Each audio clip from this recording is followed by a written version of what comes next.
Hello friends, welcome back to Sri's life. இன்றைக்கி எனக்கு minimalism பற்றி தெரிஞ்சதுக்கப்புறம் என் லைஃப்பில் என்னோடய வெட்டிங் டைமில் என்னெல்லாம் நான் ரெக்ரெட் பண்ணியிருக்கேன் அப்படிங்கிறத பற்றி உங்கள்கிட்ட ஷேர் பண்ண போகிறேன். ஃபஸ்ட்டு விஷயம், ரொம்பவே கிராண்டான ஒரு வெட்டிங் செட்டப்ஸ் அண்ட் ஹால்ஸ். ஏன்னா நம்ம சீசன் டைமில் வெட்டிங்ஸ் பண்ணுறங்காட்டி அவங்க ரொம்பவே சார்ஜ் பண்ணுறாங்க. இதே நம்ம ஆஃப் சீசனில் வெட்டிங் வச்சுருந்தோம் அப்படின்னா நம்மளுக்கு சார்ஜஸ் கம்மியாக இருக்கும்னு நான் நினைக்கிறேன். நெக்ஸ்ட்டு விஷயம் பார்த்திங்கன்னா கிளாத்ஸ். இதுக்கும் பார்த்திங்கன்னா நான் சாரீ தான் ப்ரிஃபர் பண்ணியிருக்கேன் லெஹங்கா சோலிக்கு பதிலாக. பட் அதுலேயுமே நான் கொஞ்சம் கம்மி பண்ணியிருக்கலாமோ ப்ரைஸு அப்படிங்கிற மாதிரி எனக்கு தோணுது. ஏன்னா 10 to 15 சாரீஸ் பட்டுலேயே நான் எடுத்துக்கூட, ஆனால் இப்போ வரைக்கும் நான் ப்ராப்பராக எதுவுமே போட்டது கிடையாது. அப்படியே பீரோவில் இருக்குது. நீங்கள் பார்த்துருப்பீங்க என் சாரீ டீக்ளட்டரிங் வீடியோலையே. அது நான் யூஸே பண்ணுறதில்ல, பட் ஆனால் நான் எடுத்து வச்சுருக்கேன். இப்போ எனக்கு நினச்சி பார்த்தா அந்த சாரியோட காஸ்ட்டுக்கு நம்ம வேறு ஏதாச்சும் பண்ணியிருக்கலாமோ அப்படின்ட்டுருக்கு. இன்னொரு முக்கியமான விஷயம் என்னென்னா, நம்ம மேரேஜுக்கு சவுத் இந்தியன் சைடில் ஏகப்பட்ட செலவு இருக்குங்க. இப்போது இந்த ஜென்ரேஷனுக்கு pre wedding, post wedding, engagement shoot, honeymoon ஷூட்னு ஏகப்பட்டது பண்ணிக்கிட்டு இருக்கோம்.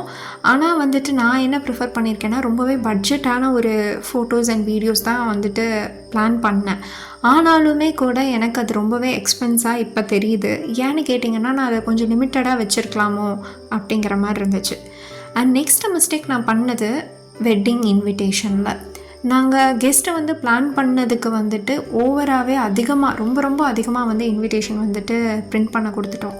இப்போ வரைக்கும் என்கிட்ட ஒரு 500 அமௌண்ட் இன்விடேஷன்ஸ் வீட்டில் சும்மா இருக்குது. ஆனால் அது எடுத்து போடுறதுக்கு சத்தியமாக எனக்கு இப்போ மனசு வர மாட்டேங்குது. ஈவந்தோ நான் மினிமலிஸ்ட்டை நோக்கி, மினிமலிசம், டீக்ளட்டரிங் நோக்கி போயிட்டு இருந்தாலுமே என்னோடய சொந்த வெட்டிங் இன்விடேஷனை என்னால் எடுத்து போட முடியாத அளவுக்கு எனக்கு இன்னும் மைண்ட் செட் நான் ப்ரிப்பேர் ஆகலைன்னு தான் சொல்லுவேன். நான் அம்மா வீட்டுக்கு போனேன்னா கண்டிப்பாக உங்களுக்கு இன்விடேஷன் காட்டுறேன். ஏன்னா அவ்வளோ இன்விடேஷன்ஸ் இருக்குது, பட் தூக்கி போடாமல் வச்சுட்ருக்கேன். அவ்வளோ கஷ்டமாக இருக்குது. அதுக்கு நான் ஸ்பெண்ட் பண்ண காசை நான் வேலிடாக வேறு ஏதாவது ஒரு விஷயத்துக்கு நான் ஸ்பெண்ட் பண்ணியிருக்கலாம். நெக்ஸ்ட்டு பார்த்திங்க அப்படின்னா, இந்த மாதிரி எப்படி சொல்கிறது, நம்ம ஃபுட் எடுத்துக்கிட்டோன்னு வைங்களேன். என்னோடய ஃபுட் பார்த்திங்கன்னா நிறையா ghee sweet and milk sweet இருந்துச்சு. அதுக்கு பதிலாக சின்னதாக ஏதாவது ஒரு ஸ்வீட் வச்சுருக்கலாமோ, இல்லை ரொம்பவே சிம்பிளாக என்னோடய டிஷ்ஷை இன்னுமே சிம்பிளாக பண்ணியிருக்கலாமோ அப்படிங்கிற மாதிரி இருந்துச்சு. ஏன்னா அப்படியே ஹாஃப் ஆஃப் த ஃபுட்டை நான் திருப்பியுமே அந்த ஹோட்டலுக்கே தர மாதிரி இருக்குது. இல்லை வேறு எதுக்காச்சும் அப்பா அன்றைக்கி தந்துருந்தாருன்னு நினைக்கிறேன், இன்னொரு ஆர்ஃபனேஜ் மாதிரி எதுக்கோ. அந்தளவுக்கு எங்களுக்கு ஃபுட் ஜாஸ்தியாக இருந்துச்சு. ஈவன் நாங்கள் வச்சுருந்த டெசர்ட்ஸு, வாட்டர் பாட்டில்ஸு, அந்த பீடா அந்த மாதிரிலாம் சொல்லுவோம் இல்லையா, அது எல்லாமே பார்த்திங்கன்னா வேஸ்ட்டாக அங்கேயே திருப்பி நாங்கள் கொடுத்துட்டு வந்தோம். ஏன்னா அந்த அளவுக்கு எங்களால் சாப்பிட முடியாத அளவுக்கு, கெஸ்ட்டும் சாப்பிட முடியாத அளவுக்கு நான் ஃபுட் நாங்கள் ப்ரிப்பேர் பண்ணியிருந்தோம். அது ரொம்பவே எனக்கு இதாக தெரிஞ்சிச்சு. அண்ட் மேக்கப் பொறுத்த வரைக்கும் நான் அவ்வளோவா யூட்டிலைஸ் பண்ணிக்கலன்னு சொல்லுவேன். இதுக்கும் என்னோடய ஃப்ரெண்டு வச்சு தான் நான் மேக்கப் போட்டேன். I am so satisfied. மேக்கப்பில் நான் எந்த குறையும் சொல்லலை. பட் நிறையா பேர் மேக்கப்பில் ரொம்பவே ஹெச்டி, இல்லைனா எப்படி சொல்கிறது, ரொம்பவே கிராண்டாக மேக்கப் போடுவாங்க. நான் ரொம்பவே நியூட்ரலாக மினிமலாக போட்டிருந்தேன். அப்புறம் நான் யோசிச்சு பார்த்தேன், இவ்வளோ நியூட்ரல் மினிமலாக போடுறேன். ஈவந்தோ நான் லென்ஸ் வைக்கல, ஐலாஷ் வச்சுருந்தேன். ஐலாஷ் வச்சுருந்தேன்னு நினைக்கிறேன். வச்சுருந்தேன்னா ஞாபகம் இல்லை. ஐலாஷ் வச்ச மாதிரி எனக்கு ஞாபகம் இல்லை. பட் லென்ஸ் நான் கண்டிப்பாக வேண்டான்னு சொல்லிட்டேன். அந்தளவுக்கு நான் மேக்கப்பை ரொம்ப குறைச்சிட்டு ரொம்ப மினிமல். அதோட என்னோடய ஸ்கின் நல்லாவே நீங்கள் பார்க்க முடியும். என்னோடய கையும் என் முகமும் ஒரே கலரில் இருக்கும். அந்தளவுக்கு நான் நியூட்ரலான மேக்கப் போட்டேன். அதை நானே பண்ணியிருக்கலாமோ அப்படிங்கிற மாதிரி எனக்கு தோணுச்சு. அண்ட் நான் மேக்கப்புக்கு அதிகமாக செலவு பண்ணேன். அப்புறம் அந்த மாலை இருக்கு இல்லையா, அது செலவு பண்ணியிருக்க வேண்டாமோ, ஜாஸ்தியாக ஜுவல்லுக்கு செலவு பண்ணியிருக்க வேண்டாமோ அப்படின்னு இருந்துச்சு. ஏன்னா எதுலெல்லாம் என்னால் குறைக்க முடியுமோ நான் குறைச்சிருக்கலாம். பட் நான் அது குறைக்கவே இல்லை. நான் அது தப்பு அப்படின்னு சொல்ல, யாரும் அஃபெண்ட் ஆகிக்காதீங்க.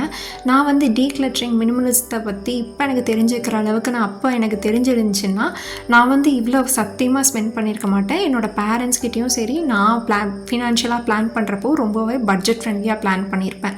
ஈவன் நான் மண்டபத்தில் பண்ணுறதுக்கு பதிலாக ஒரு கோயிலில் பண்ணியிருக்கலாம். அப்படி இல்லை அப்படின்னா நான் ஏதோ ஒரு ஆர்ஃபனேஜில் போய் பண்ணுற மாதிரி எனக்கு ஒரு ஐடியா வந்திருக்கலாம். இப்போ எனக்கு இருக்கே தவிர அப்போ எனக்கு கிடையாது.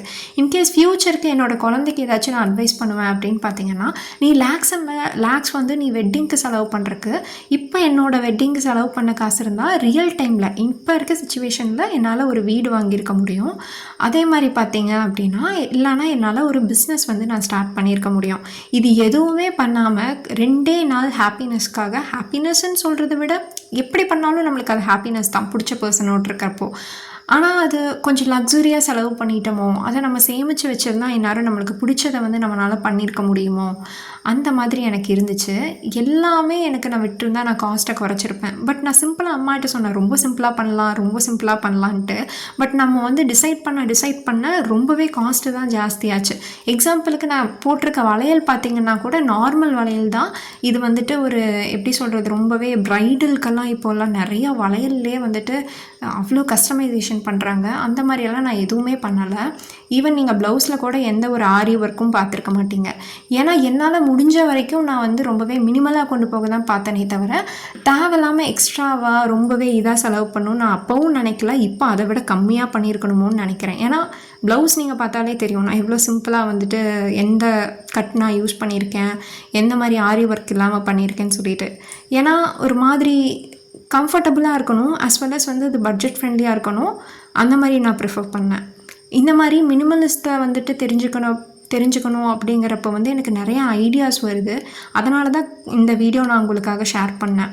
ஈவன் தோ நம்ம மெமரிஸ் க்ரியேட் பண்ணாலுமே அதை வந்துட்டு நம்மளுக்கு பிடிச்ச மாதிரி நிறையா விஷயம் பண்ணணும். பட் வந்துட்டு தேவையில்லாத இடத்துல வந்து காசை குறைச்சிருக்கலாமோ அப்படிங்கிற மாதிரி எனக்கு தோணுது. ஏன்னா ஒரு வீடு வாங்குகிற காசுக்கு நான் வந்துட்டு ஈஸியாக 2 நாளில் செலவு பண்ணிட்டு போயிட்டனோ, அந்த மாதிரி எனக்கு இருக்குது. ஸோ நீங்கள் உங்கள் கல்யாணத்தில் எந்த மாதிரியெல்லாம் வந்துட்டு ஸ்பெண்ட் பண்ணியிருக்கீங்க, எவ்வளோ லேக்ஸ் உங்களுக்கு ஸ்பெண்ட் ஆச்சு, நீங்கள் எந்த மாதிரி ட்ரெஸ்ஸஸ் வந்து போட்டிருந்தீங்க, உங்களுக்கு அன்றைக்கி எந்த மாதிரி இருந்துச்சு அப்படின்னு சொல்லிட்டு கண்டிப்பாக கமெண்ட் செக்ஷனில் வந்துட்டு சொல்லிட்டு போங்க. அதனால தான் நான் இந்த வீடியோவும் போட்டேன். ஐ ஹோப் இந்த வீடியோ கண்டிப்பாக உங்களுக்கு ஹெல்ப்ஃபுல்லாக இருந்திருக்கும்னு நினைக்கிறேன். இந்த மாதிரி நிறைய யூஸ்ஃபுல்லான வீடியோஸ் பார்க்க நம்ம சேனலை சப்ஸ்கிரைப் பண்ணுங்கள், லைக் பண்ணுங்கள். பாய்.